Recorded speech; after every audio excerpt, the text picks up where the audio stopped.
accueillons deux grands personnages de la littérature de langue allemande. Je vous ai fait quelques tirages, ce sont des photos qu'on trouve facilement sur Internet, mais n'étant pas encore très calé sur le plan technologique, je ne sais pas faire de diaporama, et puis ici, c'est pas vraiment le mieux. Alors je me suis dit quand même ce serait bien d'avoir quelques portraits.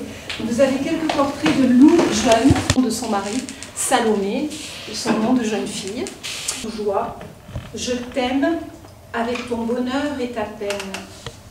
Et si tu dois m'anéantir, en te quittant, je souffrirai. Comme l'ami qui s'attache au bras de l'ami, je t'étreins avec toute ma force. Si tu n'as plus aucun bonheur pour moi. Et toutes mes pensées, toutes mes visées que le vent du printemps disperse en des milliers d'espaces étaient concentrées dans ma chambre exiguë, et mon silencieux travail, ce ne fut pas l'intérêt qui m'entraîna de plus en plus en avant dans cette révélation, mais une confiance pleine de foi qui me précédait sur ce grave chemin. Un des premiers poèmes qu'il lui écrit et qui ensuite sera recueilli dans un recueil qui s'appelle justement Pour te fêter. Cette idée de la fête, tu es mon jour de fête, il lui disait dans cette lettre.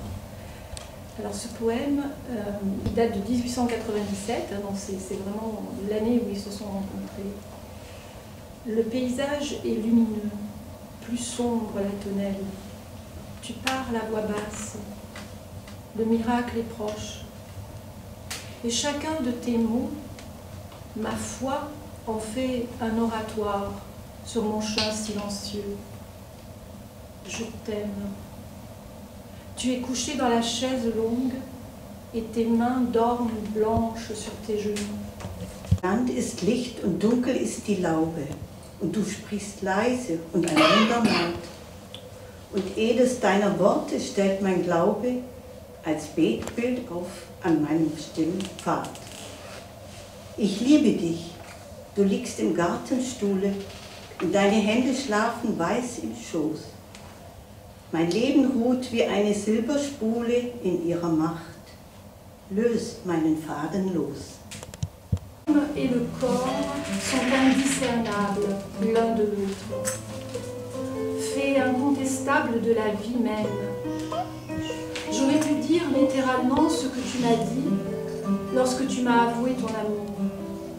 Toi seul est réel.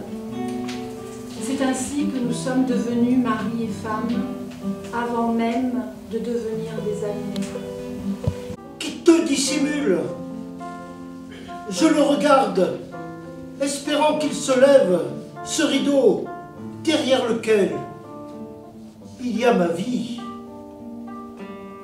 La substance et la loi même de ma vie, et néanmoins ma mort. Tu te serrais contre moi non par dérision, mais comme la main du potier contre l'argile, la main qui a pouvoir de création. Elle rêvait de quelque chose à modeler, puis elle s'est lassée, s'est relâchée et m'a laissé choir.